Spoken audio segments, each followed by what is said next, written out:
Have you ever wondered about life's biggest questions? Like, why am I here? What happens when we die? Or what else is out there? Well, we have, and we love to talk about it. And if you're listening, we think you probably do too. I'm Robyn. And I'm Karen. And we've spent our lives searching for those answers, and we're seekers just like you.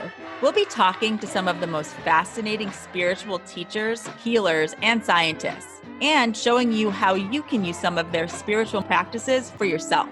We'll also be sharing stories of other seekers to motivate you to live your fullest life. And we'll be translating it all, so the spiritual stuff won't feel so out there. So if you're curious, get ready to rediscover why we're here together.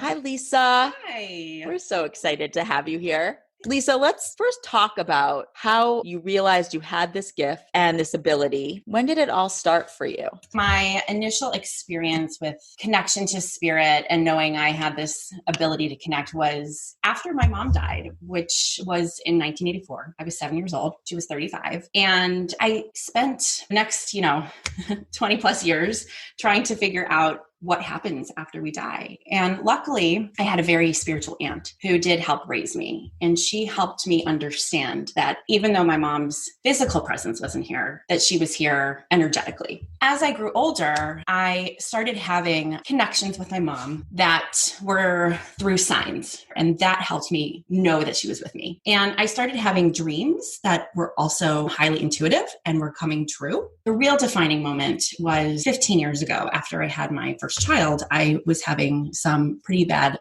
postpartum depression. And I was in a really bad, unfortunate state. And I remember literally praying out loud, somebody help me. During those months, I started having what most people might call like paranormal experiences related to my mom to let me know that she was with me, helping me and guiding me. And I would have things such as my lights turning on and off, TVs turning on and off, basically on cue. I would ask her to do it and she would do it. I would be talking to the lights. Anybody walking in my house would be like, what is going on here? But what was so amazing was that I would have friends that would come over and see this happening on cue. And I ended up wanting to delve more into understanding what I was hearing, feeling, and seeing. And so I took a mediumship class, and that opened up a floodgate, that one class. I started taking all the tools I learned in that mediumship class and applying it to my friends' energies and kind of testing it out the waters of what this was. I do recall having a conversation with one of my best friends and just practicing on her. And I kept saying, I feel like there's this grandmother figure here. She's giving me an FR name like Fran, Frida. I see this collie dog. I'm like, I have no idea what this means. Does this mean anything to you? And she said, let me call you back. I have to check with my mom. So she called me back and she said, you're not going to believe this. My great grandmother's name was Frida and she died the same week as her collie dog. And so at that moment, I knew there might've been something to this. So I actually took it one step further. During this time of transition into connecting with my mom, I was also seeing a psychiatrist because she was helping me with my postpartum depression. So she had sort of seen the spiritual change and the spiritual growth. I knew I wasn't crazy per se, but I really challenged myself to make sure of that notion. So I asked my psychiatrist if I could give her a reading. I love that. I mean, that's brave. By the way, that's brave. It was. Yes. It was probably one of the bravest moments of my life because she could have really, said you're a crazy person. Or said, this is not the forum for that. Well, I went in there and I tested my newfound abilities and I connected with her deceased loved ones and the tables turned and she starts crying and I'm consoling her. And then she validated, Lisa, you're clearly doing something that's going to help people heal. So she said, go do your life's work. So I found that since then, I haven't second guessed it. And I have found that this work has been incredibly healing, not only for my clients, but for me as well. That is a journey. I have a couple questions. Sure. When you were a little girl and your mom passed away so young, what were the kinds of signs that you started to see and associate with your mom? Because having also lost my dad at a young age, and you were even younger, for other people listening whose children may have lost their parent at a young age, I think it would be helpful for them to know. One of the major signs it was March 14th, 1984, when my mom died. And it was a rainy March day during the funeral. And the day after, there was a huge rainbow in the sky. Mm-hmm. And my aunt pointed out, this is a rainbow and this is a sign from your mom. And she's going to show you rainbows to show you that she's with you. So even that one sign of a rainbow, I was able to hold on to something that felt tangible. So what ended up happening was that rainbow showed up everywhere from that day forward. That helped me at such a young age to connect this rainbow to my mom. And that was the starting sign. I think that can help a lot of people who are listening for themselves as adults and to help their children, because I know that would have helped me tremendously, because otherwise you kind of think the door is just shut. Exactly. You know, and exactly. That's the premise at such a young age is, you die. That's it. And to let you know that the signs are out there. You don't have to be a medium to really see those signs and see what they mean for you. You can look for them on your own. I say that to all of my clients. They should make the agreement with their loved ones about what they want to see from them so that they have their own agreement and their own connection that no medium has to even tell them. Because I agree with you, Karen. And if it comes from you and you see that sign, then you are completely validated. And I always say you can ask anything and be specific. Whether it's you want to see their name on a license plate, or you want to see a song that reminds you of them, or you want to hear that on the radio, ask them to play it for you. What I have learned is that they are constantly trying to show us that they're with us. And a lot of times, most often we're second guessing it. I like to relate it to, let's say you're sending out a text message to somebody you love. Robyn, let's say you send it to your husband, Jeff, and you say, I love you. Most likely he's going to send one back and say, I love you too, right? It's a mutual exchange of love that never ends, right? So the same thing happens when we pass. When you're thinking about your loved ones, it's a direct ping, like a text message of love to their soul. And guess what? They want to return it. It doesn't stop. Love doesn't stop. So how do they return it? They return it with signs. If we dismiss that sign, it's like we're dismissing their text message of love. So I always encourage my clients to honor, even if it elicits that feeling of, is this a sign? To honor that it is. And the more you honor it, the more you're going to end up seeing. And they're always trying to show their presence. And they're also our guides. They're helping us on our journey. That's another aspect of this. It's not just that they're our loved ones that are passing. They're also trying to help us on our journey and let us know we're not alone. That's so well said. Yeah, thank you. Well, that's my knowing. You believe we all have this within us. Mm-hmm. For some of us, it's a little more heightened. And I believe that you're a teacher. Part of this is you teaching all of us that we can do this. Correct. I absolutely know without a shadow of a doubt that we all have this ability to connect. It's our birthright. We are souls at the end of the day, and we all have this ability to connect to our higher selves, to our intuition, to our spirit connection. It is literally part of who we are. So yes, I do teach classes on how to bring out those abilities so that you know that you actually can do this. And I've seen people like Robyn come out of my class and absolutely be a connector and a medium. I just want to open up the door for you. My hope and prayer is that you literally take it one step further. And the way you do that is by talking to them, by asking them to show the specific signs, by having those agreements.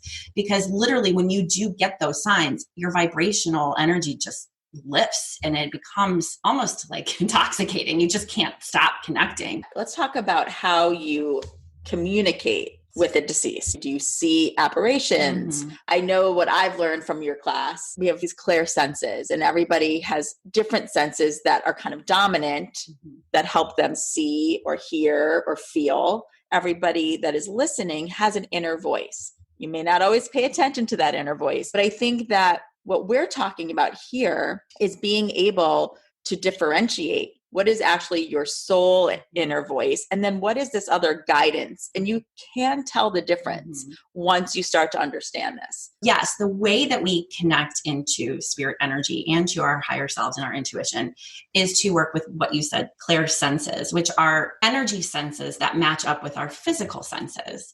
There is a common misconception that I'm actually looking at apparitions, meaning like ghostly figures. That's actually not how I operate. And that's actually not how most mediums operate. It's subtle work. It's just really finding that channel. It's kind of like a vibration that you have to kind of tune into and hone into. And how you do that is by using these different clear senses. It's not this overwhelming thing that happens, like where you see in the movies. When I first started seeking out my own mediums to help me connect with my mom, they would say things like, I see your mom and she's wearing this beautiful black wig and she's got this white dress on. And I'm kind of looking behind me because they're staring behind me thinking, okay, well, you see her. I don't see her. I'm trying to see her with my physical eyes. And it's actually not, it's more in your mind's eye or your inner voice. So I teach people how to access that. And so there's clairvoyance. Yes. Clairvoyance is clear seeing, and there's clairaudience, which is clear hearing. There's clairsentience, which is clear feeling. And then there's, clear cognizance, which is just clear knowing without how you know what you know, but you know.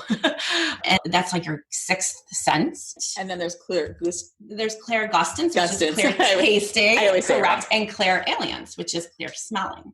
So all of those senses are kind of impressed upon me when I'm giving a reading. So I'm tapping into all of those things that I'm hearing, feeling, and seeing, but allowing myself to be an open channel to receive it, getting my ego out of the way and getting my brain out of the way, which is really hard for people to do because our brains are operating on a constant basis. So I've learned how to move my brain out of the way and be a channel. How would you say your readings and what you were doing in the beginning has changed over these many years? When I first started doing this work, I was really obsessed with the notion that I was doing something so awesome.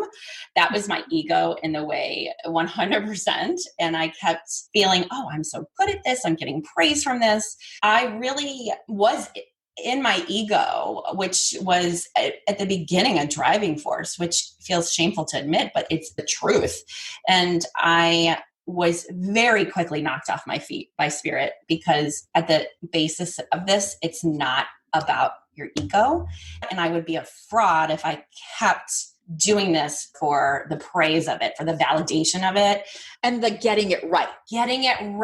Right, exactly. And that was something that was also part of the lesson in my life because I've always been a people pleaser my whole life. And this work has actually helped me move out of that insecurity of being a people pleaser and to always be right and to always be right. At the beginning, I always wanted to be right. And there are parts of it that I needed to be in order to know it was real. But as time went on, spirit can do mysterious things to make sure that that is not the case. And, I'm still learning and I'm still growing from it. But I do believe that I really feel a different shift in knowing this is coming from just a higher consciousness, not my brain anymore and not my ego.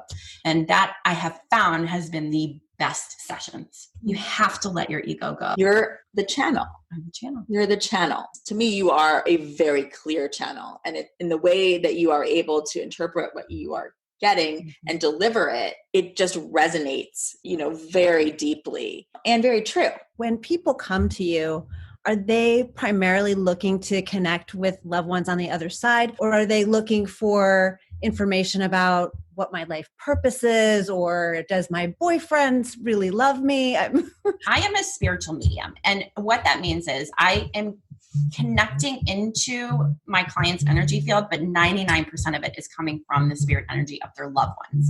And when they come through, they're often validating past experiences, present situations, as well as future. So there is some future information that comes of it. The difference between a spiritual medium and a psychic. A spiritual medium is connecting into the energy of the deceased or the non-living. A psychic is someone who is tapping into someone's physical energy and providing information about the physical person and currently what's going on with them in their future lives and situations. So it's a mixed bag in my sessions because your loved ones actually do see what I like to call as your soul's plan about how your life is going and what's happening and what are these lessons that we're learning and what is it teaching us. So I believe my truth, and I just keep getting told over and over and over again from spirit that we are all meant to be on this earth plane learning lessons that have been set up to teach us, to help challenge us, to help push us. And in turn, hopefully, we're learning these lessons to evolve and grow. And then in turn, the idea is to help others. So that's what I know of why we're being pushed a lot of times in life, because there's so much loss in so many different ways. And I do truly believe that there really is a purpose to our pain. It's just up to us to choose to see it. And once we do, we're hopefully able to grow from it. If I'm in a session with a client, they might have questions about their lives. I will ask their loved ones to guide them if they have the answers for them. Sometimes they'll give me the answer immediately, and sometimes they don't. And if they don't, I always say there's a reason for that.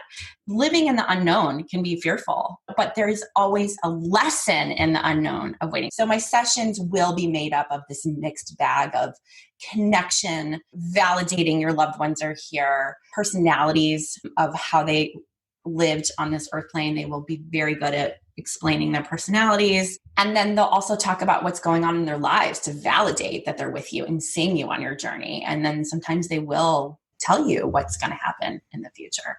From my own experience with your readings, and even observing you giving other people readings, I believe it's what you're supposed to know right then. Exactly. I believe in divine messages, meaning you get no more or no less when you are in a session. So exactly, that is true. I mean, we all want more. It can be frustrating for me every day. I'm trying to tap in and be like, what am I supposed to do about this? And sometimes I'll hear the words, it's all according to plan, Lisa. And I just have to hold on to that and trust that I'm being guided in the right direction. You're not even shown everything for yourself, right? And I think that kind of leads to this question that I wanted to ask you. What are some of the craziest things people ask you or think about you and what you do? There's a lot of people that think I'm walking around reading their minds all day long. That's not the case for me. I'm able to turn it on and turn it off. It's like a dial switch for me. At the beginning, when I first started getting inundated with all this information, I didn't know how to turn it off. And I've learned through the years that that's actually my fault. And I didn't realize it was my fault because I wasn't putting boundaries up with the non-living. So just like in life with the living, you got to put boundaries up with the living. You also have to put it up with the non-living. Now I've been able to do that, which has been really helpful. I really like to leave it in the session when my clients leave. And then I go into mom mode. I'm a normal human being, just like the rest of us. So just like anything, you don't want to walk around doing your work all day. I know my job is a little out of the box, but people do think I'm always reading their minds on a regular basis. And I've had people actually literally put their hands up to their forehead being like, don't read me. That's not how it works. I also really, truly believe in the integrity of not tapping into someone's energy without their permission. I really think there's this moral compass of making sure you get someone's permission first. So that's probably a big misconception is I'm walking around like being bombarded by ghosts all day or spirits or that I'm reading people's minds all day. And that's just not the case. That's a big one. Yeah. Another question that I have is when someone is getting a reading, and I know this has happened to me, it's happened to my sister. You know, we expect to hear from the people that we were closest with in this lifetime that have passed away. But do you find that you don't always hear from those people or that other people may come in and have messages for you that you weren't as close with in this lifetime? Yeah. So I always tell my clients, I have no control over who comes through and what they say. I wish I did. It would make my job a lot easier. But it usually always ends up being the people they want to hear from. And then some. Great grandparents will come in that they've never met before. They'll just pop in and say their name and want to say hi just to validate that they're with them, part of their spirit team. I often don't have people that are disappointed that somebody didn't come through. If anything, there's too many people that might come through. And I always say at the end, you know, if someone that didn't come through that you wanted to hear from, ask me. I can try and channel them. And sometimes I do. And sometimes they come right in and sometimes they don't. And if they don't, it's because I'm too tapped out. And I think that that's an important message too, to let my clients know. It doesn't mean that they're not with them. It's just, this takes a lot of energy to do. It takes a lot of energy for me to raise my vibration and for spirit energy to come down into my vibration and for us to meet in the middle. What does the term spirit guide mean? So we have our deceased loved ones. We also have an entire team of spirit energies that are called spirit guides that are assigned to our soul to help us on our journey along with our deceased loved ones. There's literally a hierarchy of spirits that I have been told and shown. We have angels, we have guides. Guardian angels usually will intervene when life and death situations are not supposed to be interrupted. And then our spirit guides are assigned to our soul to help us on our journey. And they may never have been part of our ancestral team. They are assigned to us to help us with specific lessons. And maybe when we've, I would say, graduated from a lesson, then actually they leave and other ones will come into the place to help you work on the next lesson. So we can... Never heard that before. Yeah, we can graduate. Some of them stay with us from birth until death. When I first heard this concept, I will be honest, I thought it was ridiculous. I thought it was kind of a little bit like Looney Toony. Like, what's a spirit guide? And my teacher helped us access who the names of our spirit guides were. And I remember getting the name Nick. And I said, I don't understand why this, I don't know. And I know one Nick. And it became sort of a joke because I've been so big in validation. So even from the get-go, when I'm learning all of these things about when someone mentions hierarchy of spirit, what does that mean? It just felt so far-fetched. And so I decided to play with Nick, and sort of test him. Are you really with me? And I remember being in my car, having a full-on conversation with Nick, hoping that he was really real. I knew my mom was real, but okay, this idea of spirit guides. And I pull into the Starbucks and I am literally thinking about this Nick and asking him to show up for me. And all of a sudden the intercom comes on and the man says, "Hi, I'm Nick. Can I please take your order?" And I pulled into, and I even took a picture of his name tag. And I said, "You've got to be kidding me." So it kind of became a joke. And then the next week I went on vacation with my husband, who's now my ex-husband. But at the time we went to Arizona, and our waiter's name was Nick. And then that night we went to a bar and our bartender's name was Nick. It became a joke. And I remember trying to call my sister on my Bluetooth in my car. And I said, "Call Dina. Her name is Dina." And all of a sudden my Bluetooth says, "Calling Nick." And I said, "No, Dina, calling Nick." So that became sort of this, okay, I hear you, Nick. So we have our deceased loved ones.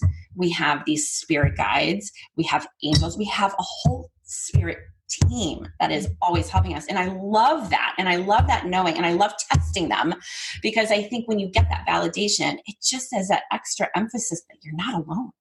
I was just going to say, yeah, that is what is so comforting. It's so comforting. I think about it all the time, because sometimes we all feel lonely, no matter how much in real life support we do have, and to know that you're never alone. And Robyn, I'm sure you've had this experience too, after losing your dad at a young age, and me losing my mom at a young age. And Karen, I don't know your story yet, which I will get to by giving you a reading, but it makes me feel so comforted because I don't have my mother here. And to know that that loneliness actually is kind of not reality. It's not. There have been moments when I did not want to be here anymore because life felt so painful. And every time I got to that low point, my spirit guides, my mom, would show me the way and always got me back to a place of understanding what was going on in my life and why things were happening the way they were happening. Absolutely. When you start to ask your spirit team to show up, and not only will they show you signs in our real world, I believe you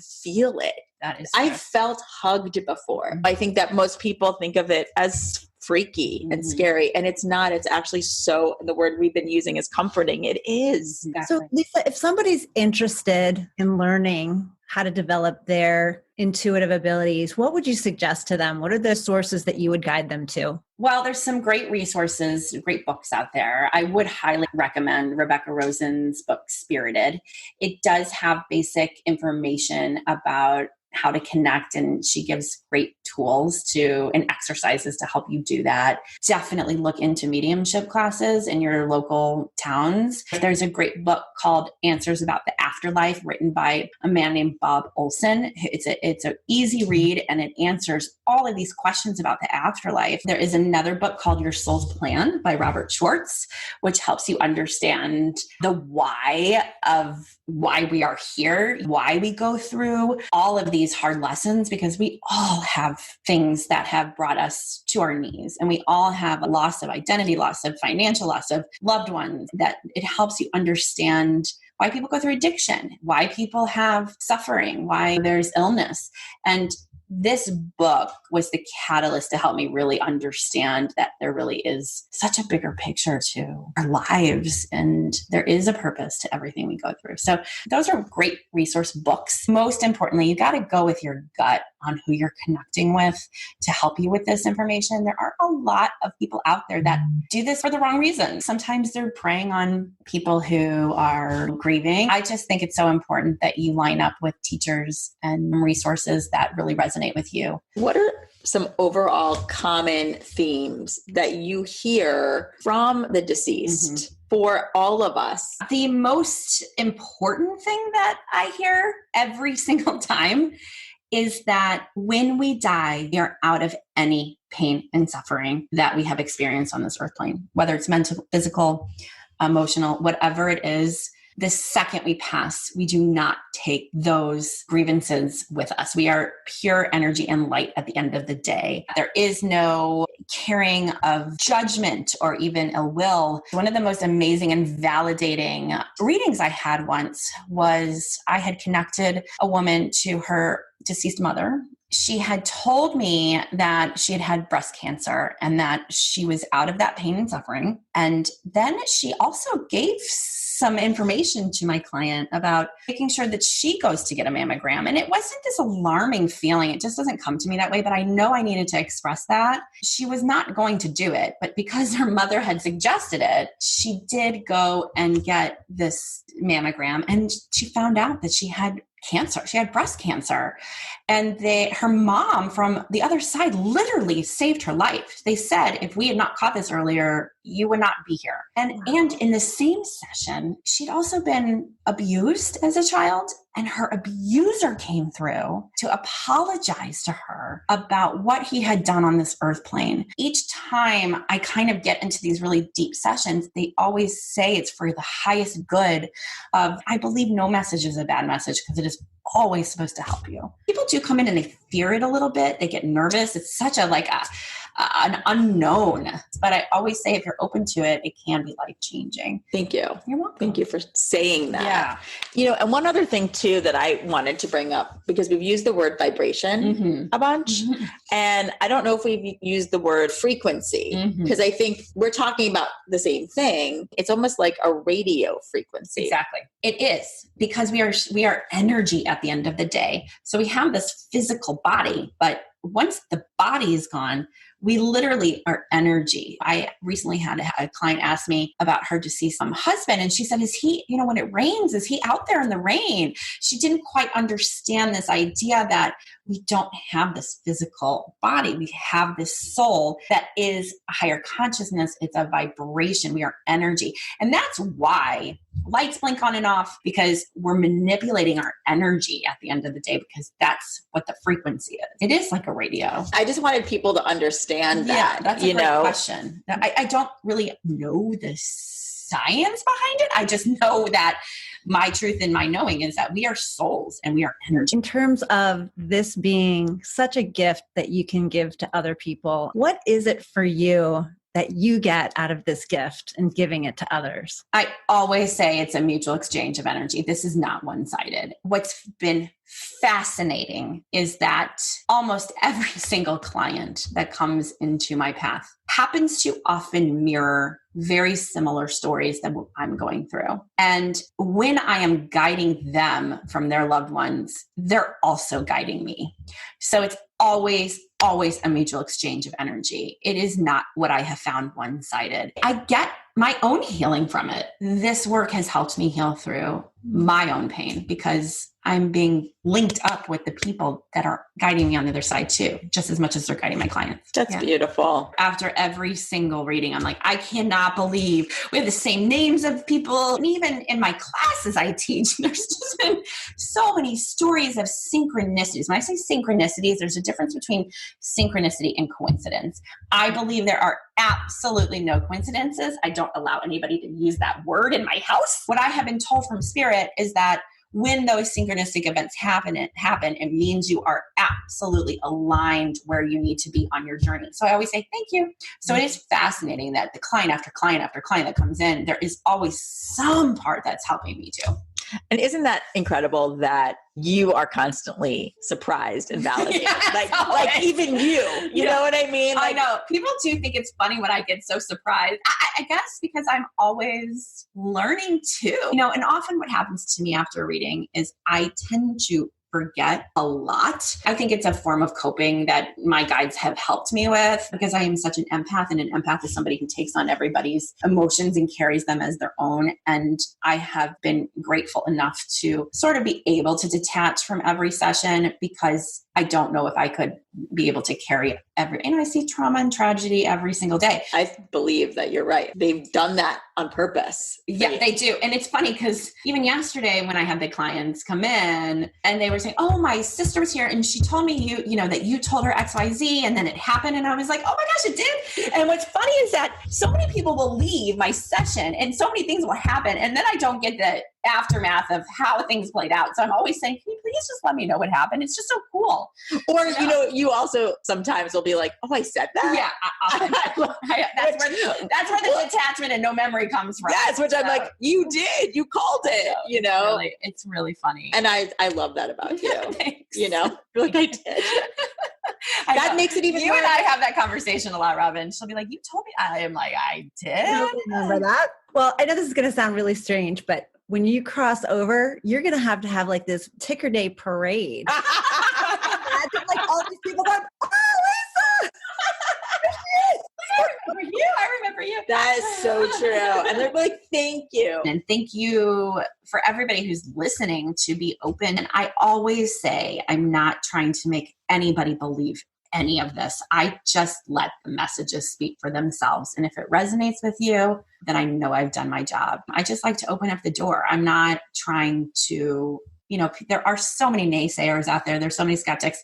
And like I said before, I was going on ego. I didn't like that. I wanted to be right. Now I feel if it's coming out of my mouth, I'm supposed to say it. And I always tell my clients, it may not mean anything to you right now.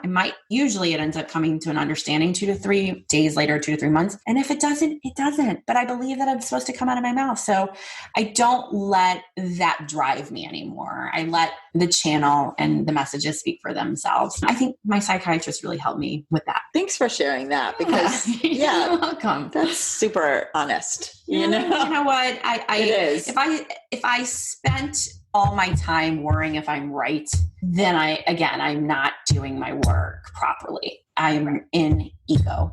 And that is not what this work is about. I would highly recommend everybody doing it if they have even a little bit of an interest. Yeah, curiosity. It's so just important. Being open and being curious. And I think if you're listening to this, I would imagine you are open and curious, and you may not have experienced a reading. If you're a little bit scared of the experience, go to like a bigger reading with somebody that is recommended and check it out. You may not get a reading that time, but that may then lead you to want to have your own private Exactly. session. And those are called small group readings or large group readings, which Robyn's talking about, which are sometimes I facilitate in a group of 200 people where I'll just be drawn to whoever I'm supposed to be drawn to. And you can get so much out of the experience just by being a participant and watching. You may not get your own reading. Or small groups, which is usually made up of 4 to 7 people where everybody gets a reading. It's kind of like a way to ease in if you are feeling a little bit fearful. Yeah. And that's the whole point of this work, is to help people trust and surrender and to eliminate that fear that this is not what you would typically see in a ghost movie.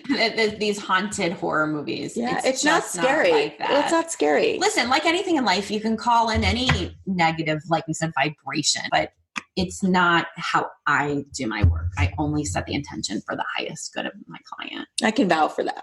And you'll all get to experience her work because she's going to read Karen for the first time. I'm so excited about, Karen. I can't wait. Too. I really am. Know that you can experience this yourself and that we all have this within us, and I just find that is the power. So powerful. This isn't just for us. No. This is for everyone. Thank you. And thank you again. It's my pleasure. And thank you for having me on your podcast and being a part of this wonderful project, because I feel just as honored. And thank you all for listening. We hoped you learned something new today. Let us know. We want to hear from you. Share your thoughts, stories, and questions. Visit seekingwithrobyn.com or Seeking with Robyn on social.